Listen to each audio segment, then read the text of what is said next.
અમરેલી જિલ્લામાં સતત 2 દિવસથી પડતા કમોસમી માવઠાના મારથી ખેડૂતોની સ્થિતિ દયાજનક બની છે। ખેતી પાકમાં ઘઉં, ચણા, ડુંગળી, ધાણા, બાજરી સહિતના ખેતી પાક પર વાવાઝોડા રૂપી આફતે ખેડૂતોના પાકને નુકસાન પહોંચાડ્યું છે અને ખેડૂતોના તૈયાર પાક નષ્ટ થતા ખેડૂતો લાચાર બન્યા છે। પાકો વાડી ખેતરમાંથી ઉપાડે તે પહેલા કમોસમી માવઠાના મારે ખેડૂતની હાલત ખરાબ કરી દીધી છે। ખેડૂતો જાય તો જાય કહા જેવી સ્થિતિ નિર્માણ કરતા ખેડૂતો નોંધારા બન્યા હોવાનો વસવસો વ્યક્ત કરી રહ્યા છે। જિલ્લાના બગસરા, વડિયા, ધારી, અમરેલી, ખાંભા, સાવરકુંડલા, લીલિયા સહિતના મોટા ભાગના તાલુકા મથકો પર કમોસમી વરસાદે ખેડૂતોના પાકોને નુકસાન પહોંચાડ્યું છે।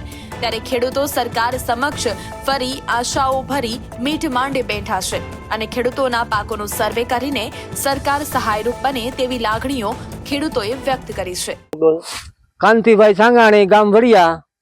વરસાદની હિસાબે, વાવાઝોડાની હિસાબે ચીણાના ઉભરા બધા ઉડી ગયા છે, ખેતરમાં આમ વેરણ શરણ થઈ ગયું છે। હવે હજી પાછી આજ 20 તારીખની આગાહી છે, કદાચ આમાં કાઢવા હોય તો હજી 3-4 દિવસ તો આની અંદર થેસરે આવે એમ નથી, કારણ કે 19 તારીખનો વરસાદ પોણો ઇંચ જેવો પડી ગયો છે, એટલે આમાં 4-5 દી તો કઈ કામકાજ થાય એવું નથી અને વેરણ શેરણ સુધી થઈ ગયું છે।